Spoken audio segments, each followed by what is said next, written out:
अध्याय 21 सतगुरु का स्वरूप। गुरु के संबंध में दूसरा मुख्य प्रश्न यह है कि गुरु कैसा होना चाहिए। पूर्ण संतों ने बार बार इस बात पर बल दिया है कि गुरु पूरा और सच्चा होना चाहिए। अधूरा और झूठा गुरु किसी को परमात्मा से नहीं मिला सकता। सच्चा गुरु पूर्ण गुरु। काचे गुरते मुक्त न हुआ। गुरु का होना ही काफी नहीं, बल्कि गुरु पूरा और सच्चा होना चाहिए। संसार में सदा गुरुओं और शिष्यों की बहुतायत रही है, पर कच्चे या अधूरे गुरु से कभी किसी को मुक्ति प्राप्त नहीं हुई। गुरु जिना का अंधला चेले ना ही ठाओ। अंधा किसी दूसरे को मार्ग नहीं दिखा सकता। अंधा आगू जेथिए क्यों पादर जाने।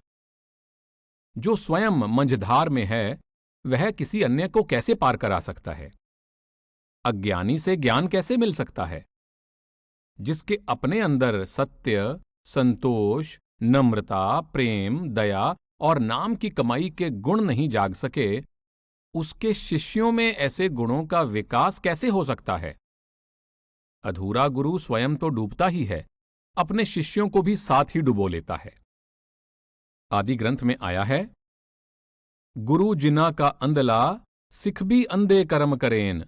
ओए पाणे चलन आपणे नित चूठो चूठ बोलेन। कूड़ कुसत कमावदे पर निंदा सदा करेन।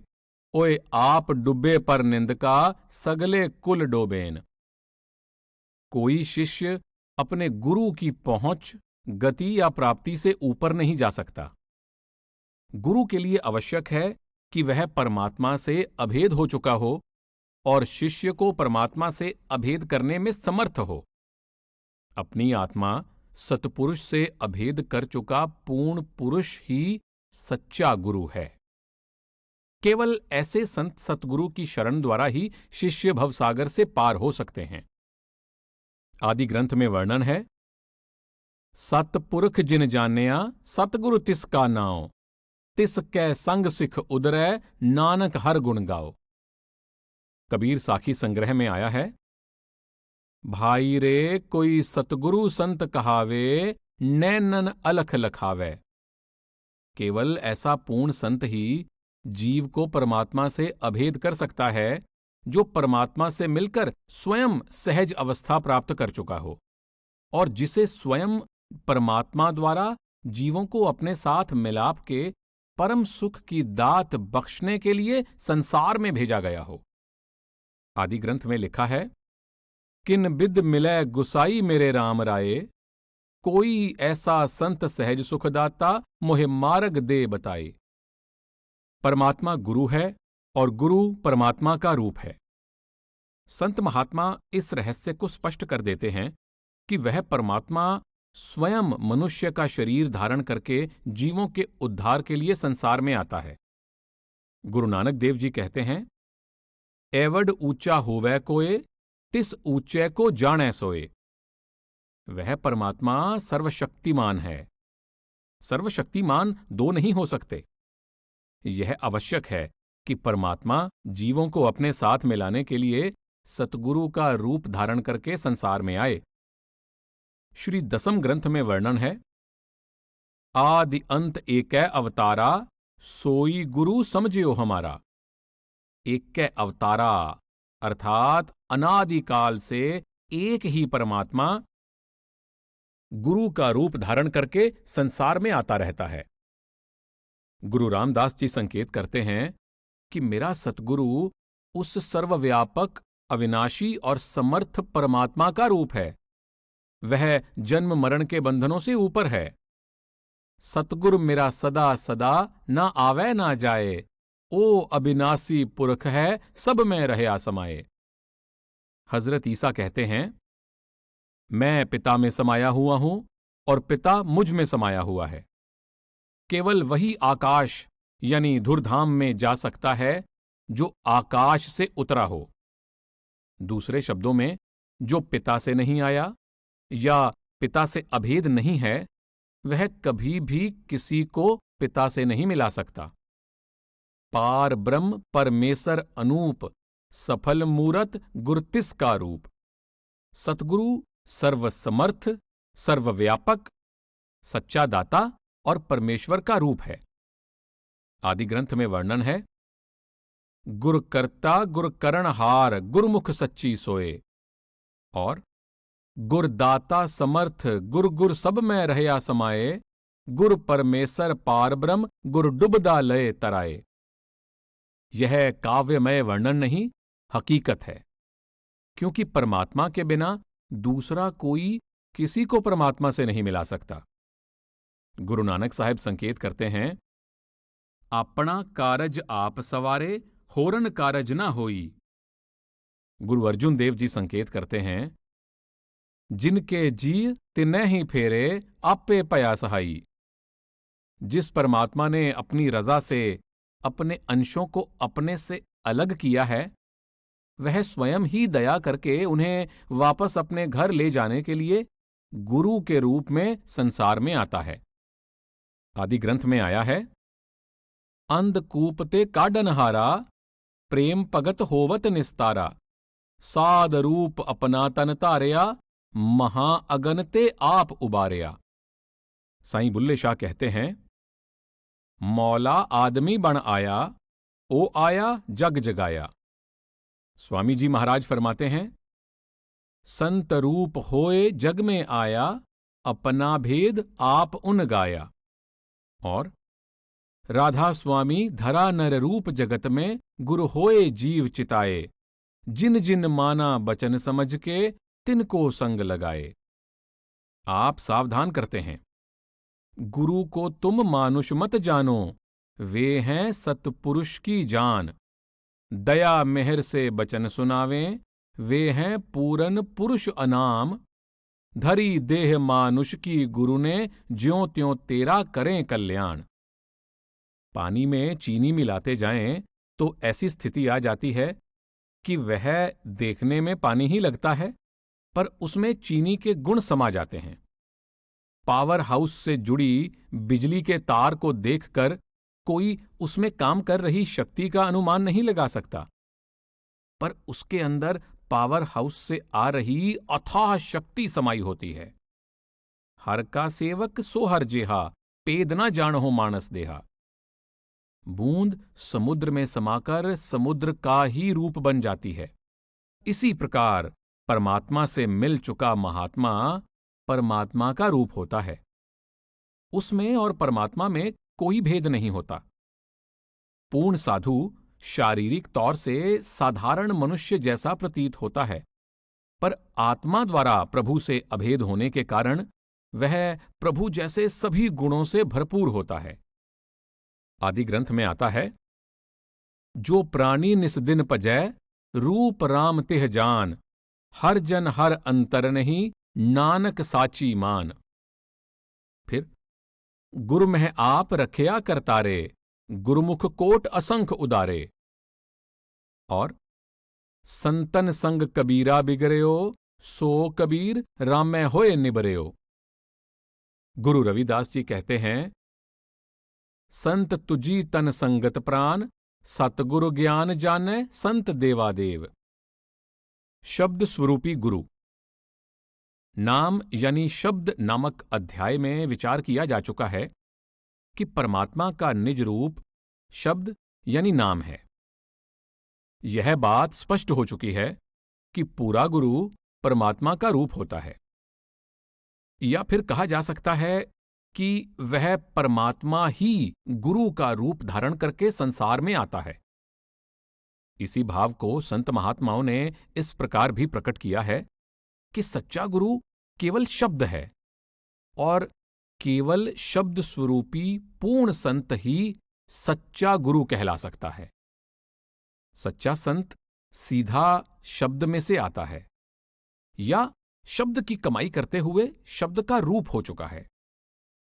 उसमें और शब्द में कोई भेद नहीं होता, वह देहधारी शब्द होता है।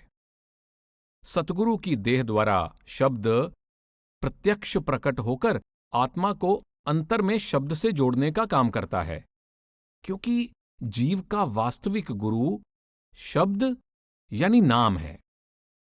गुरु नानक साहब एक और सबद गुरु सुरत तुन चेला का संकेत देते हैं, तो दूसरी ओर हर आपै सबद सुरत तुन आपै द्वारा स्पष्ट करते हैं कि प्रभु शब्द रूप है और शब्द प्रभु का रूप है। आप संकेत करते हैं, गुरु मह आप समोए सबद वर्ताया। फिर स्पष्ट करते हैं, सबद मिले से विछड़े नाही, नदरी सहज मिलाई है। अर्थात शब्द परमेश्वर का रूप है और जिस जीव को पूरा गुरु सच्चे शब्द से जोड़ देता है, शब्द उसको खींचकर परमात्मा के पास ले जाता है। भाई गुरदास भी इसी विचार को प्रकट करते हैं। शब्द गुरु गुर जानिए, गुरमुख होए सुरत तुन चेला। और पार ब्रह्म पूरन ब्रह्म, सबद सुरत सतगुर गुर चेला। भाई गुरदास ने संकेत किया है, गुरु मूरत गुरु सबद है। शब्द गुरु है और सुरत शिष्य है, और सुरत भी शब्द यानी परमात्मा का ही अंश है। हर आपे सबद सुरत तुन आपे। ना गुरु की देह को सचखंड जाना है और न ही शिष्य की देह को। दोनों की देह निमित्त, साधन या जरिया है। शिष्य की सूरत देह में उतरकर देहरूप हो चुकी है, इसलिए शब्द को भी शिष्य की सूरत को चिताने के लिए देह धारण करनी पड़ती है। देह धारण करने से शब्द की सामर्थ्य में कोई कमी नहीं आती, पर इससे शिष्य की सूरत उसकी संगति का लाभ उठाने के योग्य अवश्य बन जाती है। हुजूर स्वामी जी महाराज ने इन दोनों भावों का इस प्रकार वर्णन किया है।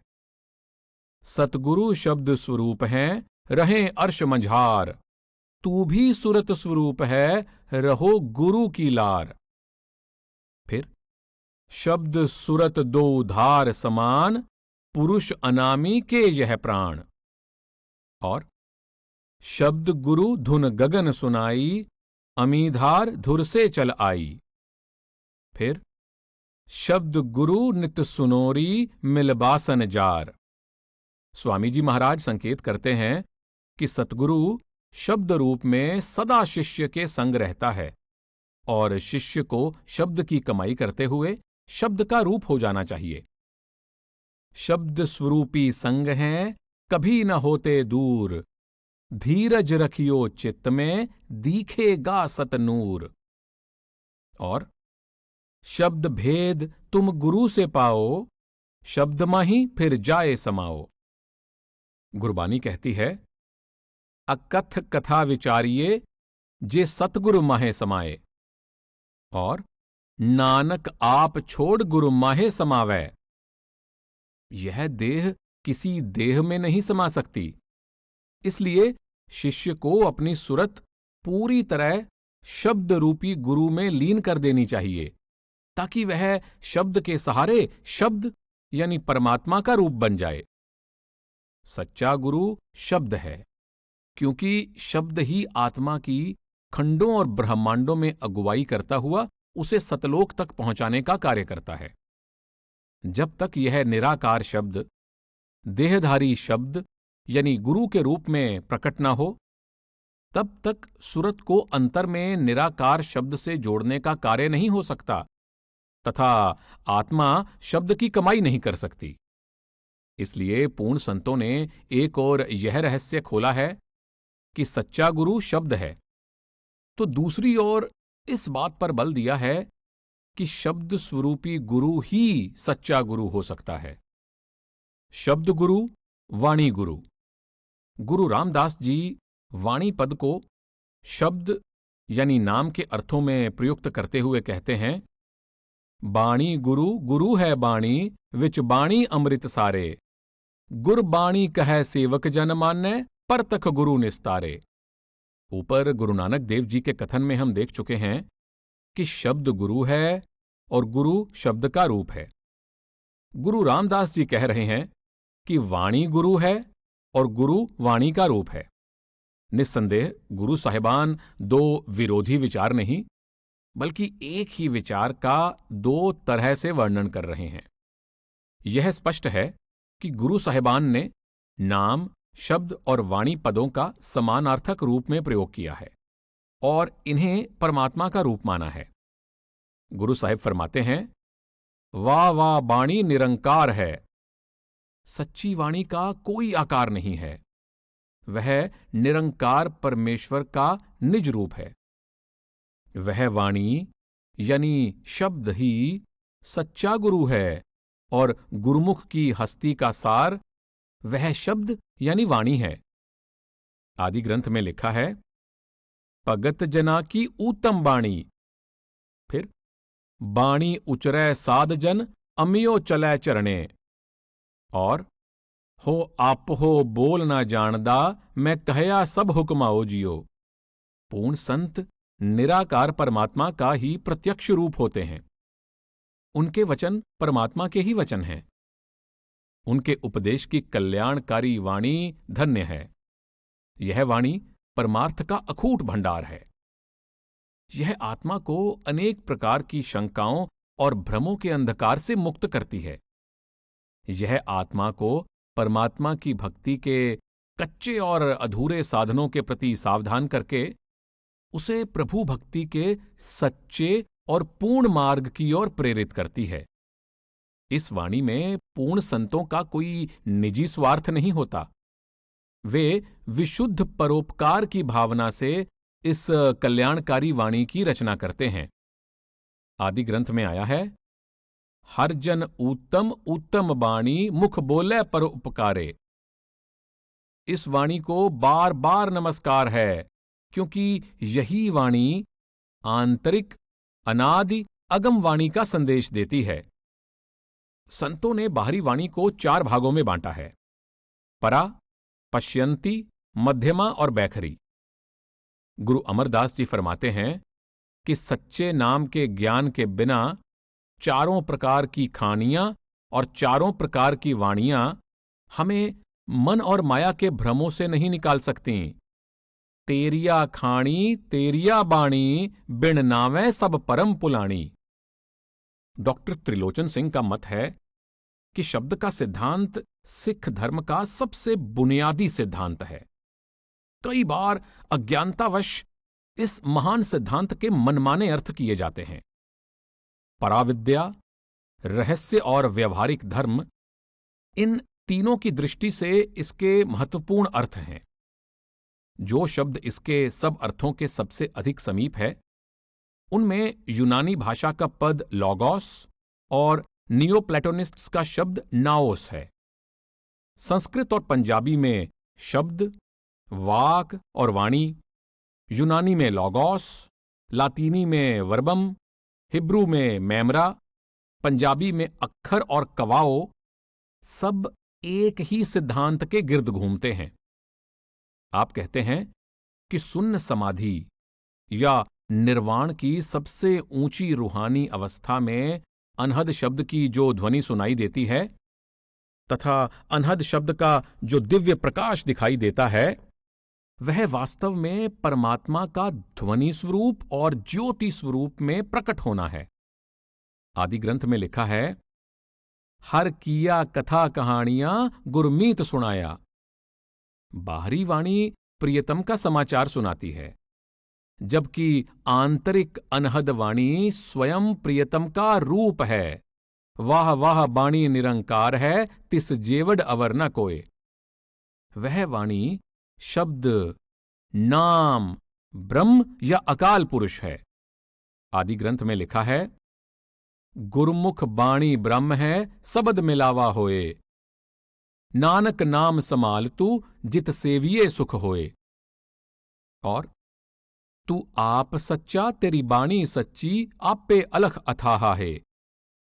वह परमात्मा सच्चा है, उसकी वाणी भी सच्ची और निर्मल है।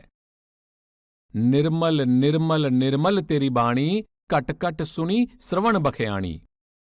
वह शब्द यानी वाणी अगम, अगाध और अकथ है।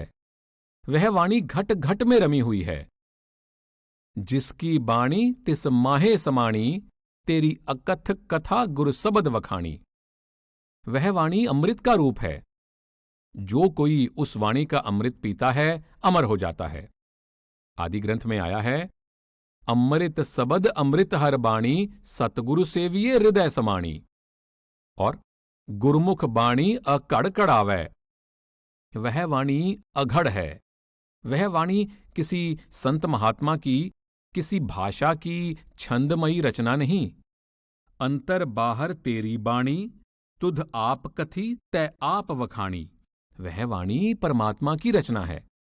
केवल उसका सृजनहार परमात्मा ही उस वाणी का ज्ञाता है। वह वाणी अंतर में और बाहर सब जगह व्याप्त है।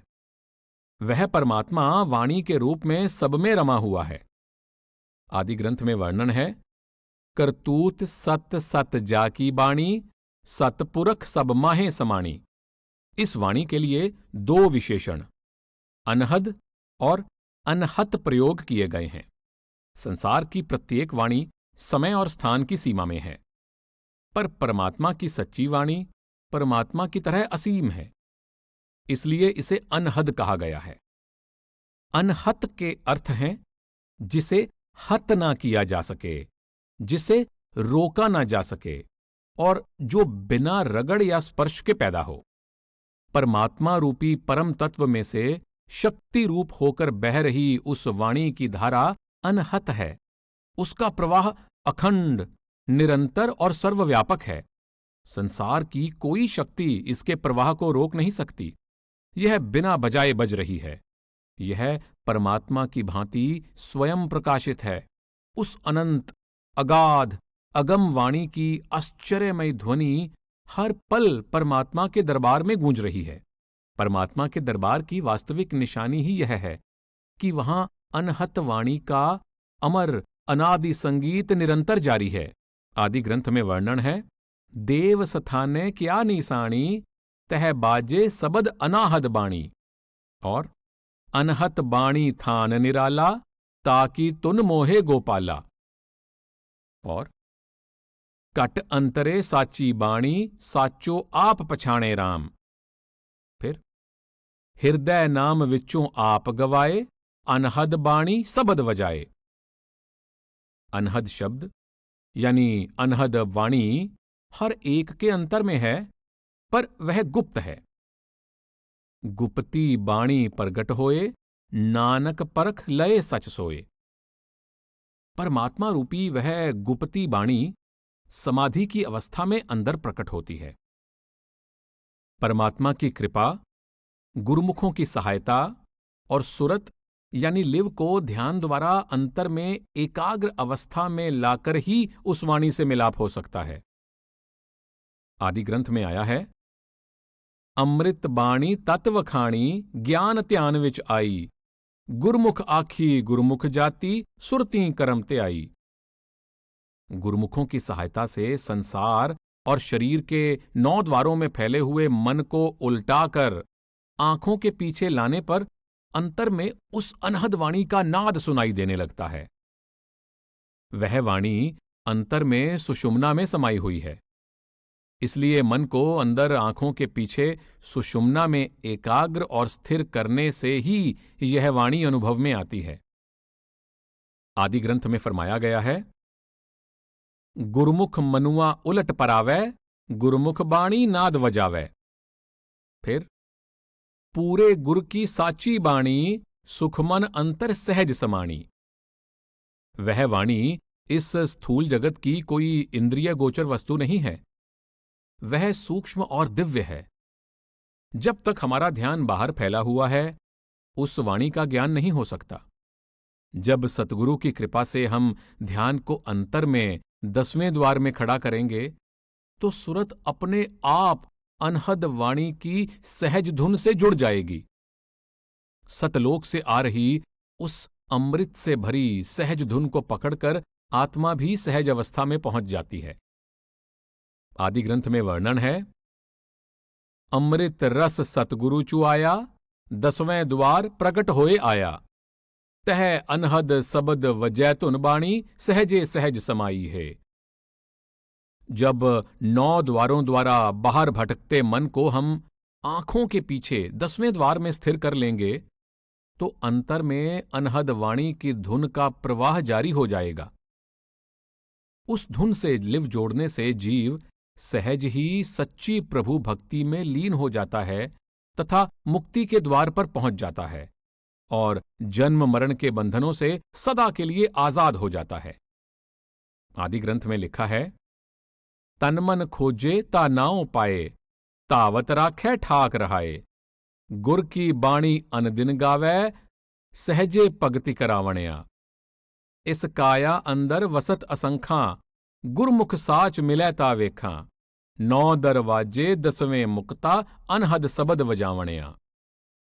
संसार के रसों का दीवाना मन उस वाणी का अमृत पीकर इंद्रियों के भोगों की ओर से पूरी तरह उपराम हो जाता है। इसकी चंचलता स्थिरता में बदल जाती है। यह उस वाणी यानी शब्द में लीन होकर उसका ही रूप हो जाता है। जब अंतर में परमात्मा की ज्योति प्रकट हो जाती है और उस ज्योति से निकल रही वाणी की धुन सुनाई देने लगती है तो आत्मा माया के मोह से मुक्त होकर उस परमपिता परमात्मा के सच्चे प्यार में मग्न हो जाती है। आदि ग्रंथ में जिक्र है, मन बैराग रत्यो बैरागी, सबद मन बेदिया मेरी माई, अंतर जोत निरंतर बाणी, साचे साहेब स्यो लिवलाई। वह वाणी किसी विशेष समय, देश या भाषा तक सीमित नहीं। बाणी वजी चों जुगी सच्चो सच सुनाए। और गुरबाणी चह कुंडी सुनिए, साचे नाम समाएदा। वह वाणी एक है, अकथ है और उस वाणी की प्राप्ति से ही परमात्मा का सच्चा ज्ञान प्राप्त होता है। आदि ग्रंथ में आता है, एको ज्ञान त्यान तुन बाणी, एक निरालम अकथ कहानी, एको सबद सच्चा निशान, पूरे गुरते जाने जान। वह अनहद वाणी माया, ममता, अहम, काम, क्रोध, लोभ, मोह की मलिनता को धोकर हृदय को पवित्र कर देती है और आत्मा को निर्वाण पद की प्राप्ति का अधिकारी बना देती है। आदि ग्रंथ में लिखा है, अनहद बाणी पाइये ता होमै होए विनाश। फिर जीत लय ओए महाबिखादी, सहज सुहेली बाणी, कहो नानक मन पया प्रगासा, पाया पद निर्बाणी। फिर तुर्की बाणी आई, तिन सगली चिंत मिटाई। हर प्रकार की चिंताओं का नाश करने वाली वह अमर अनादि सर्वव्यापक वाणी एक है। वही आत्मा का एकमात्र सच्चा गुरु है। केवल उसकी साधना ही सच्ची प्रभु भक्ति है। आदि ग्रंथ में आया है, एका बाणी एक गुर, एक को सबद विचार, सच्चा सौदा हट सच, रतनी परे पंडार। परमात्मा के सच्चे भक्त अपने लिव अंतर में इस वाणी से जोड़ते हैं। मनमुख लोग भ्रम में हैं, वे इस वाणी से विमुख हैं, इसलिए उनके जन्म मरण के दुख कभी कट नहीं सकते। आदि ग्रंथ में वचन है, अनहद बाणी सबद सुनाया, मनमुख पूले गुरमुख बुझाया। और ना सबद बूझै ना जाने बाणी, मनमुख अंधे दुख विहाणी। फिर गुर की बाणी सब माहे समाणी, आप सुनी तै आप वखाणी। वह वाणी कौम, मजहब, मुल्क, धर्म, जाति, स्त्री पुरुष के भेद, भाषा और वर्णन से परे है। प्रत्येक व्यक्ति को अंतर में अपनी सुरत द्वारा अंदर उसे पकड़ना है। सतगुरु की कृपा से ही उस वाणी से लिव जुड़ती है। इसलिए उसे गुर की बाणी या गुरबाणी कहा गया है। गुरु साहेब संकेत करते हैं, तन मन खोजे ता नाउ पाए, तावत राखै ठाक रहाए, गुर की बाणी अनदिन गावै, सहजे भगति करावणिया। स्पष्ट है कि गुरु साहेब गुरु के शब्द, गुरु के नाम और गुरु की वाणी या गुरबाणी का समान अर्थों में प्रयोग कर रहे हैं। गुरु, वाणी यानी शब्द का रूप। अब इस विचार के दूसरे पहलू पर दृष्टि डालनी चाहिए। गुरु अमरदास जी कहते हैं, सतगुरु विच अमृत नाम है, अमृत कह कहाए, गुरमति नाम निर्मलो, निर्मल नाम त्याए। अमृत बाणी तत् है, गुरुमुख वसै मन आए। आप अमृत नाम और अमृत बाणी पद का प्रयोग करके यह स्पष्ट कर रहे हैं कि सतगुरु में नाम, शब्द या वाणी रूपी अमृत पूर्ण रूप से प्रकट है। यह नाम, शब्द या वाणी ही गुरुमुख के अस्तित्व का सार है। गुरुमुख इस नाम, शब्द या वाणी का ही ध्यान करता है और इससे ही जीवों की लिव जोड़ता है। आप बाणी गुरु, शब्द गुरु और नाम गुरु पदों का समान अर्थों में प्रयोग कर रहे हैं। इसलिए सबद गुरु सुरत तुन चेला और बाणी गुरु, गुरु है बाणी, एक ही भाव को प्रकट करते हैं। गुरबाणी के अनुसार पूर्ण सतगुरु नाम के रंग में रंगा हुआ होता है। वह नाम का समुद्र होता है।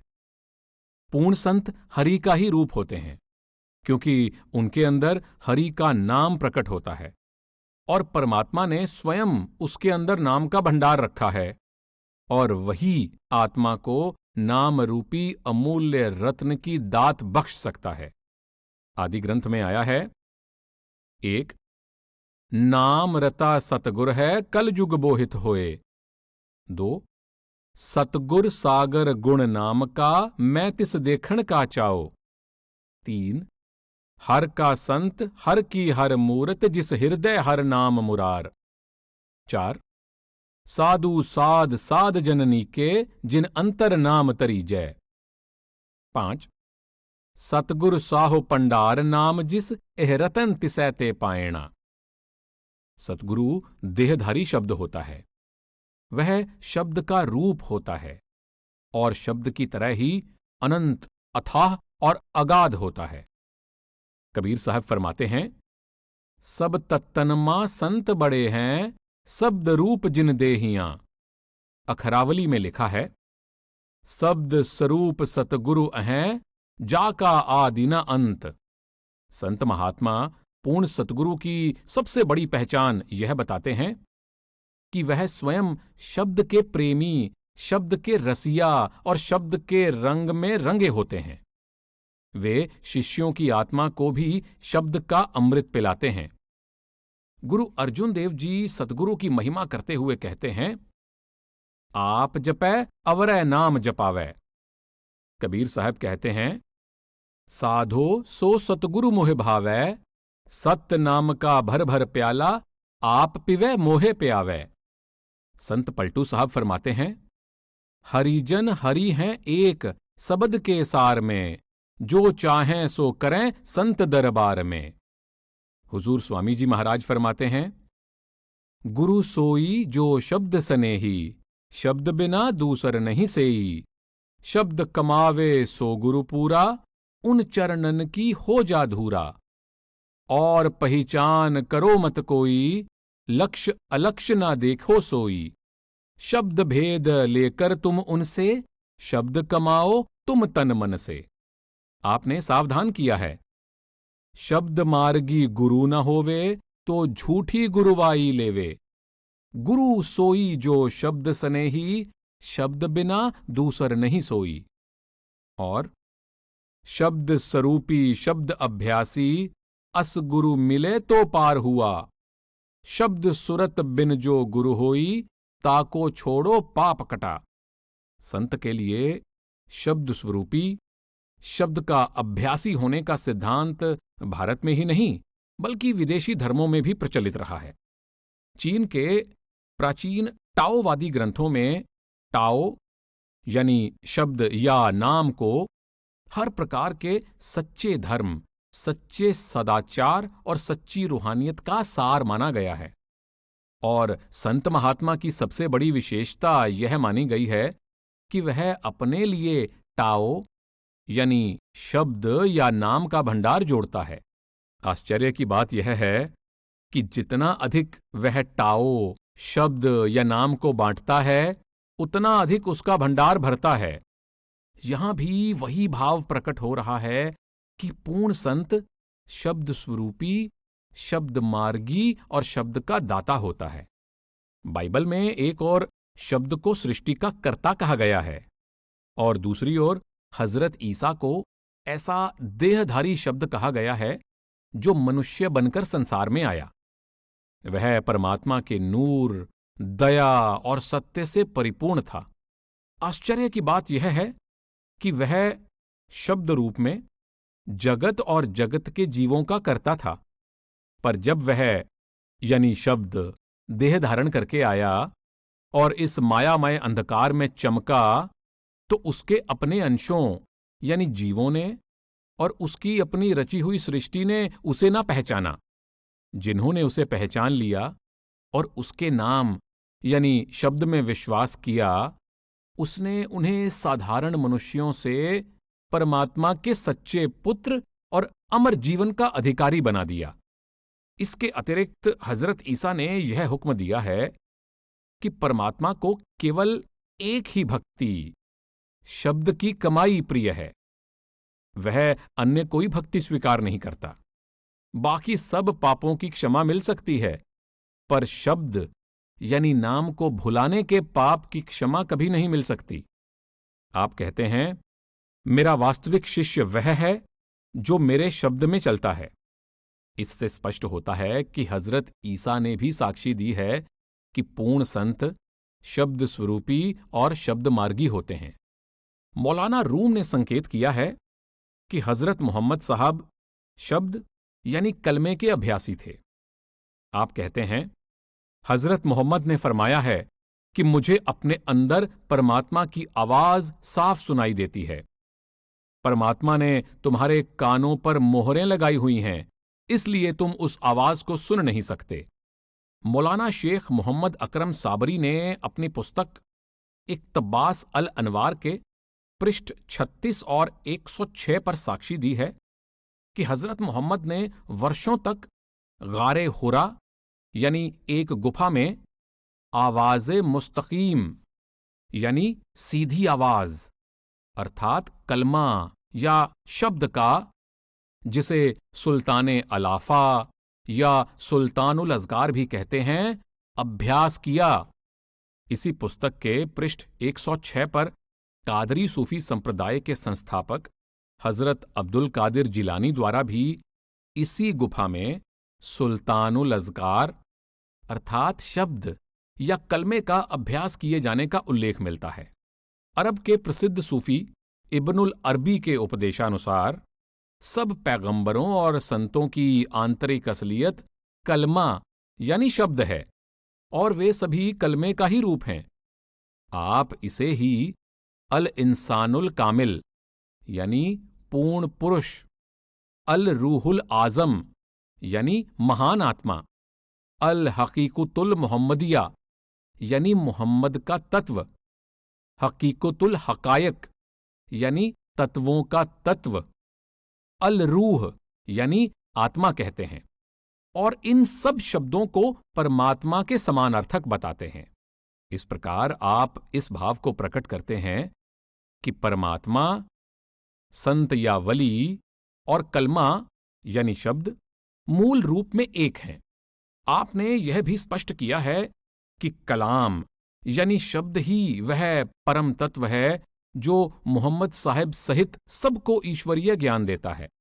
महान सूफी दरवेश अल गजाली ने मिशकात अल अनवार में मोहम्मद साहब को पैगंबर के रूप में पवित्र ईश्वरीय आत्मा यानी अल रूहुल कुदस अल नबवी कहा है। उसके अनुसार परमात्मा की शक्ति कलमा यानी शब्द है, जिसके प्रकाशमय गुण के कारण उसे सूर्य और दीपक भी कहा गया है। वली या संत उसी शक्ति का प्रत्यक्ष रूप होते हैं और उनके अंदर वही शक्ति नबी, पैगंबर या रहबर का काम करती है। गुरु साहब ने भी कहा है सबद जोत जगाए दीपक, नानका पौ पंजनो। फिर सबद सूर जुग चारे ओदू, बाणी पगति विचारी। गुरु दाता होता है। शब्द स्वरूपी महात्मा, जो वास्तव में देहधारी शब्द यानी देहधारी परमात्मा होता है, वह दाता होता है, भिखारी नहीं। जिस प्रकार परमात्मा ने अपनी दया मेहर के कारण जीव को धरती, सूर्य, आकाश, हवा, पानी, अमूल्य मनुष्य देह आदि अनेक दाते मुफ्त बख्शी हैं, इसी प्रकार सतगुरु भी जीव को प्रभु से मिलाने के कार्य की कोई सेवा, भेंट, दक्षिणा या फीस स्वीकार नहीं करता। वह जो कुछ बख्शता है, कृपा का सागर बनकर बख्शता है। सतगुरु प्रभु की भांति दया का पुंज होता है। उसमें लोभ या लालच लेश मात्र भी नहीं होता। जिसमें कोई निजी स्वार्थ है, वह न तो पूर्ण गुरु है और न ही जीव को उससे परमार्थ की अमूल्य दात प्राप्त हो सकती है। कबीर साहब ने इसी भाव को दो पहलुओं से प्रस्तुत किया है। आप एक और यह संकेत करते हैं कि सतनाम से नीचे प्रत्येक वस्तु नश्वर है। कोई नश्वर वस्तु गुरु को प्रस्तुत करने के योग्य नहीं है। इसलिए मन में यह इच्छा ही रही कि कौन सी वस्तु सतगुरु की सेवा में भेंट की जाए। आप फरमाते हैं, सत्य नाम के पट तरें, देवे को कछु नाहीं, क्या लै गुरु संतोषिए, हवस रही मन माहें। आप दूसरे प्रसंग में कहते हैं कि शिष्य को चाहिए कि सतगुरु को सब कुछ भेंट करने के लिए तैयार रहे, पर सतगुरु कभी शिष्य की पाई यानी एक छोटा सिक्का तक स्वीकार नहीं करता। शिष्य तो ऐसा चाहिए गुरु को सब कछु दे, गुरु तो ऐसा चाहिए शिष्य से कछु न ले। सतगुरु जीव का धन परमार्थ में खर्च करवा देता है, पर निजी लाभ के लिए शिष्य से कभी एक कौड़ी भी स्वीकार नहीं करता। कबीर साहब फिर फरमाते हैं, मर जाऊं मांगू नहीं अपने तन के काज, परमारथ के कारणे मोहे न आवे लाज।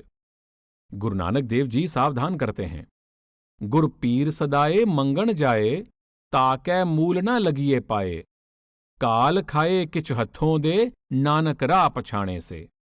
पूर्ण संत महात्माओं ने परिश्रम, मजदूरी, नौकरी, दुकानदारी आदि करके अपना गुजारा किया, पर कभी अपने या अपने बाल बच्चों के खर्चे के लिए शिष्यों या सेवकों से एक पाई भी स्वीकार नहीं की। हजरत मोहम्मद साहिब के विषय में प्रसिद्ध है कि एक बार आप रात के समय दीपक की रोशनी में कुछ पारमार्थिक कार्य कर रहे थे। आपके कुछ संबंधी आपसे मिलने आए। आपने दीपक बुझा दिया और काफी देर तक उनसे अंधेरे में ही बातचीत करते रहे।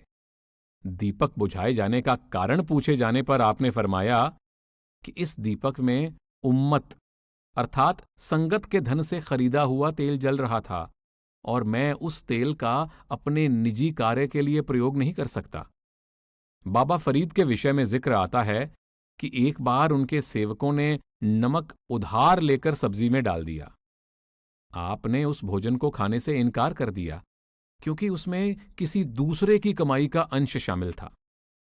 गुरु नानक साहब ने खेती की और कबीर साहब ने कपड़ा बुनकर गुजारा किया।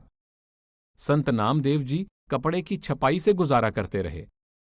गुरु रविदास जी ने सारी उम्र जूतियां गांठकर अपने परिवार का पालन पोषण किया। हालांकि मीराबाई जैसी रानी और पीपा जैसा राजपूत राजा आपके शिष्य थे। दादू साहब ने धुनिये का काम किया और पलटू साहब दुकानदार थे।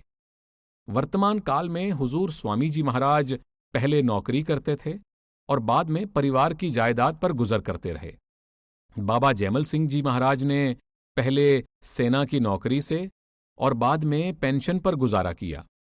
उनकी डायरियों में संगत के धन के पैसे पैसे का लेखा दर्ज है। हुजूर महाराज सावन सिंह जी सेना के निर्माण विभाग में एसडीओ थे। वह नौकरी के समय घर के खर्चे से बचा सारा धन अपने सतगुरु बाबा जयमल सिंह जी महाराज को भेज दिया करते थे। डेरा बाबा जैमल सिंह में बनी शुरू की इमारतें और पहले कुएं पर बाबाजी महाराज ने उनका धन व्यय किया। सरदार बहादुर जगत सिंह जी महाराज राजकीय कृषि कॉलेज लायलपुर में प्रोफेसर थे और सेवा मुक्त होने के बाद अपना गुजारा अपनी पेंशन पर करते रहे। हुजूर महाराज चरण सिंह जी पहले वकील थे और बाद में अपनी पारिवारिक कृषि की आय पर गुजर करते रहे। आपने सन 1957 में डेरा की सारी चल और अचल संपत्ति के लिए एक न्यास यानी ट्रस्ट बना दिया ताकि साध संगत के धन के सही उपयोग के लिए एक उचित संस्था बन जाए। पूर्ण सतगुरु की पहचान की 4 प्रमुख निशानियां हैं। पहली, वह आत्मदर्शी होता है। वह हिंदू, मुस्लिम, सिख, ईसाई, फारसी, यहूदी, अमेरिकन, अफ्रीकन, स्त्री, पुरुष, अमीर, गरीब में किसी प्रकार का भेदभाव नहीं करता। दूसरे, वह जीव को किसी प्रकार के बहिर्मुखी कर्मकांड या पूजा में नहीं लगाता। तीसरे, वह सभी जीवों को केवल शब्द यानी नाम की अंतर्मुख साधना का मार्ग दिखाता है। पूरे गुरु की चौथी निशानी यह है कि वह अपनी हक हलाल की कमाई पर गुजारा करता है और कभी किसी हालत में अपनी संगत पर अपना या अपने परिवार का बोझ नहीं डालता। ये 4 बाहरी निशानियां तो साफ नजर आ जाती हैं।